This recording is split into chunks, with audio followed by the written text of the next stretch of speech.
अच्छा भई हमारे घर में ये पोटा कलेजी कढ़ाई जो है ना ये बार बार बनती ही रहती है। तो आप लोग भी एक बार इसको बनाकर ट्राई ज़रूर कीजिएगा कि ये जो है ना बहुत ही ज़बरदस्त टेस्ट के साथ पोटा कलेजी जो है कढ़ाई तैयार होती है और बहुत ही कम बजट में लो बजट में ये तैयार हो जाती है माशाल्लाह से और बहुत ज़बरदस्त जायकेदार सी बनती है। तो रेसिपी को स्टार्ट कर लेते हैं। कुकिंग विद आयशा में खुशामदीद। आप सबको मेरी तरफ से अस्सलाम वालेकुम।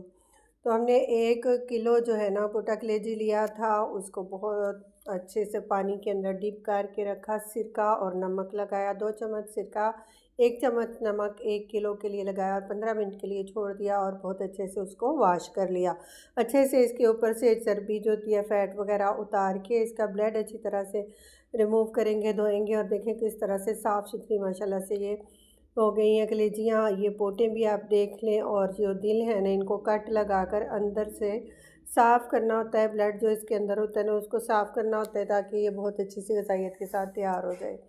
अब ये जो पोटे हैं ना ये ज़रा सख्त होती हैं, गलने में टाइम लेती हैं, तो इनको हमने कटिंग कर लेना है, 2 हिस्सों में डिवाइड कर लेना है। मैंने 2 में किया है, आप अगर चाहें तो 4 में भी कर सकते हैं, जैसी बाइट आप लोगों को पसंद है वैसी बाइट आपने इसको पहले कटिंग कर लेनी है पकाने से, वरना ये बाद में जो है ना उतरती नहीं है अच्छे से, तो काफ़ी मसला करती है खाने में। उसके बाद मैंने कुकर के अंदर इसको जो है स्टीम कर लेना है। सारी पोट्स को मैंने 2 हिस्सों में डिवाइड कर लेना है। इसका जो दरमियान वाला हिस्सा है ना, तो इसके अंदर से काटेंगे तो ये बिल्कुल एक साबुत वाइट वाला जो है ना बन जाएगा। अब हमने कुकर के अंदर पोटे जो हैं इनको डालना है, साथ में थोड़े से गरम मसाले जो हैं खड़े मसाले वो डालेंगे, पानी डालेंगे हस्बे ज़रूरत। मैंने 2 कप पानी जो है डाल दिया था इसके अंदर और हाफ़ टी स्पून मैंने नमक लिया, चौथाई टीस्पून हल्दी इसके अंदर डाली और 1 से 2 हम इसके अंदर तेज़ पत्ता डालेंगे। साथ में लेंगे बड़ी इलायची 1 अदद ली, 2 छोटी इलायची और 7 से 8 लौंग इसके अंदर डालेंगे और बहुत से यही 3-4 मसाले जो हैं जाएंगे। 20 मिनट के लिए हमने पोट को स्टीम कर लेना है। अब दूसरी साइड पर हम कढ़ाई रखेंगे और मसाला तैयार कर लेंगे। हाफ़ कप मैंने ऑयल लिया है। मैं अपने खानों में ऑयल घी का इस्तेमाल बहुत कम करती हूँ, आपको ज़्यादा पसंद है तो आप 1 कप भी शामिल कर सकते हैं।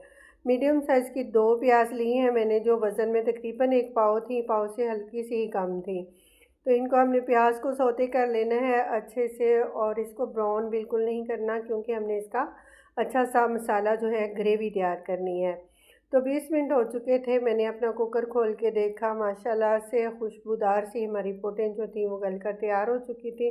पानी भी किसी हद तक इसके अंदर खुश्क हो चुका था, तकरीबन हल्का सा थोड़ा सा बिल्कुल हाफ़ कप सा पानी रह गया था। तो अब हम इसको देखते हैं कि ये 20 मिनट में कैसी गली है। तो ये देखें माशाल्लाह से बहुत अच्छे से गल कर तैयार हो चुकी है ये पोट। अब हम अपना जो बाकी रेसिपी है ना उसको बना लेते हैं। तो ये मैंने आपको दिखा दिया, बहुत अच्छे से गल चुकी है। प्याज को हमने सौते कर लिया, इसको बहुत ज़्यादा ब्राउन नहीं करेंगे, बस इतना ही करेंगे। इसके अंदर हमने लहसुन का 1 चम्मच पेस्ट है फ्रेश लहसुन का, ये डाल दिया है। अदरक मेरे पास ख़त्म हुई हुई थी, अगर आपके पास मौजूद है तो वो भी आपने शामिल कर लेनी है। तो आपने तकरीबन 1 चम्मच अदरक भी डाल देनी है। तकरीबन 1 इंच का टुकड़ा अदरक का जो है ना वो भी जाएगा साथ में पेस्ट बना के। तो इसके साथ हमने डाल लेने हैं टमाटर और हरी मिर्चें। तो 2 अदद हरी मिर्चें थी और 2 टमाटर थे, इनको मैंने कटिंग करके शामिल कर दिया। हल्का सा पानी का छींटा लगाएंगे और ऊपर ढक्कन लगाकर टमाटर को थोड़ी देर के लिए गला लेंगे। 3 से 4 मिनट के लिए मैंने लो फ्लेम के ऊपर टमाटर को छोड़ दिया था। तो ये माशाल्लाह से गल चुके थे। साथ ही साथ मैंने मसाले भी डाल दिए, जो पाउडर मसाले हैं वो भी साथ डाल लेंगे। नमक डाल लेंगे 1 टीस्पून, तकरीबन नमक हमने पहले भी डाला हुआ है। 1 टीस्पून हमने सुरख मिर्च पाउडर लेना है और साथ में हल्दी का भी 1 टीस्पून ले लेंगे। हल्दी जो है थोड़ी सी ज़्यादा जाएगी ताकि ग्रेवी भी बहुत अच्छी सी बन सके। तो ज़ीरा पाउडर लेंगे हाफ़ टी स्पून और 1 टीस्पून हमने इसके अंदर धनिया पाउडर जो है वो डाल लेना है। सारे मसालों को डाल लिया, हल्का सा भूनेंगे, उसके बाद पानी का छींटा दोबारा लगाएंगे और इसको दम पर मसाले को छोड़ देंगे ताकि मसाले भी अच्छी तरह से पक जाएं और हमारे जो टमाटर हैं ये भी अच्छे से गल जाएं उसके बाद फिर हम आगे अपना जो है प्रोसीजर जारी रखेंगे। अच्छा, वक्तन फ़ौक्तन जो है ना अंदर कुछ ना कुछ डलना होता है, तो आपने पूरी वीडियो को एंड तक वॉच करना होता है ताकि कोई भी जो स्टेप है ना वो स्किप ना हो जाए और आपकी जो रेसिपी है ना वो भी बहुत ही ज़बरदस्ती बन के तैयार हो। तो 3 मिनट के लिए मैंने दम लगाया था मसाले को। मसाला माशाल्लाह बहुत अच्छा सा बन गया, खुशबूदार सा। और जो टमाटर है हमारे ये भी अच्छे से गल चुके हैं। अब हम इनका छिलका रिमूव कर लेंगे।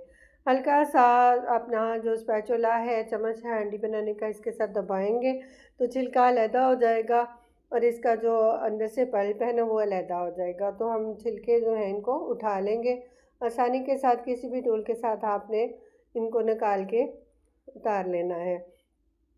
सारे छिलके निकाल लेंगे। फिर टमाटर को इसी चम्मच के साथ हमने मैश करना है और अच्छा सा मसाला जो है इसकी बुनाई करनी है। अच्छा, बुनाई पर कोई कंप्रोमाइज़ नहीं करना है। जितनी अच्छी मसाले की बुनाई करेंगे उतनी अच्छी खुशबूदार सी आपकी कढ़ाई जो है बनकर तैयार होगी। तो इसके अंदर अगर आप चाहें तो घर के मसालों के बजाय जो रेडीमेड कढ़ाई मसाला होता है ना वो भी एक साशा डालकर बना सकते हैं, तब भी आपका बहुत ही अच्छा मज़ेदार सा बनेगा।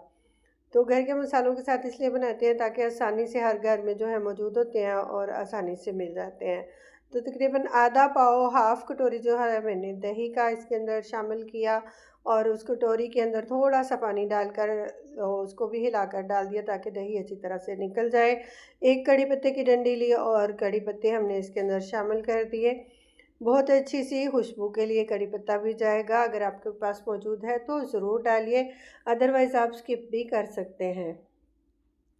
तो बुनाई जो थी हमारी मुकम्मल हो चुकी थी। अब हमने ये जो पोटें हमने स्टीम की थी ना, प्रेशर कुकर में बनाई थी, तो इसकी यखनी के साथ ही हमने अंदर डाल देना है।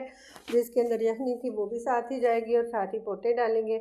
उसके बाद जो हमने कलेजियाँ धो के रखी हुई हैं, दिल और कलेजियाँ, ये भी साथ शामिल करेंगे।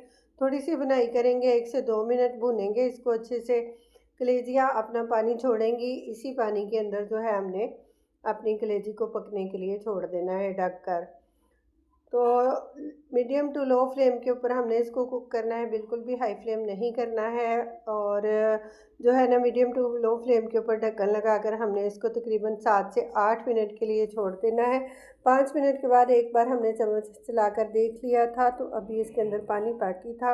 हमने दोबारा से ढक दिया। तकरीबन 8 मिनट हमने इसको स्टीम दी और माशाल्लाह से ये बहुत ज़बरदस्त सा दम में जो था ना गल चुकी थी हमारी कलेजियाँ। अब हमने इसको बुनाई कर लेनी है। तो बुनाई करने के बाद आप देखिएगा कितनी ज़बरदस्त कढ़ाई हमारी जो है तैयार होती है। तो दोबारा से हमने दम लगाया थोड़ा सा और उसके बाद दोबारा से हमने बुनाई कर ली। तो माशाल्लाह से जो इसके अंदर आयल था ना वो भी सेपरेट हो चुका है और हमारी पोर्ट कलेजी जो है बहुत ही ज़बरदस्त सी तैयार हुई है। बहुत मज़ेदार बनती है। घर की रोटी के साथ या नान चपाती के साथ भी आप इसको सर्व कर सकते हैं, चावल के साथ भी सर्व कर सकते हैं। बहुत ज़बरदस्त बनती है। अच्छी खुशबू के लिए हरा धनिया और हरी मिर्चें डालेंगे, गरम मसाला हाफ़ टी स्पून डालेंगे और इसको 2 मिनट के लिए ढक कर छोड़ देंगे। फ्लेम ऑफ कर देंगे और ये अपनी खुशबू जो है इसके अंदर बरकरार हो जाएगी। तो उसके बाद हमने सर्विंग कर लेनी है। ड्रम हमने खोल लिया, माशाल्लाह से बहुत ज़बरदस्त सी खुशबू के साथ आप देख सकते हैं कढ़ाई तैयार हुई है। जो ऑयल था वो सेपरेट हो चुका है। तो अब हमने सर्विंग कर लेनी है। इसके अंदर लेमन भी कुछ लोग पसंद करते हैं तो आपने नींबू जो है साथ सर्विंग में रख लेने हैं ताकि ऊपर निचोड़ भी सके और उसके साथ खा भी सके। हरी मिर्च से मैंने गार्निश कर लिया। अदरक चूँकि ख़त्म थी मेरी तो अदरक भी आप डाल सकते हैं। हमने घर की रोटी के साथ खाया, बहुत मज़ा आया। आपने एक बार ये रेसिपी जो है इसको ट्राई ज़रूर करना है। तो हम आपके लिए और अच्छी अच्छी वीडियोज़ लेकर हाज़िर होते रहेंगे। तब तक के लिए अल्लाह हाफ़िज़।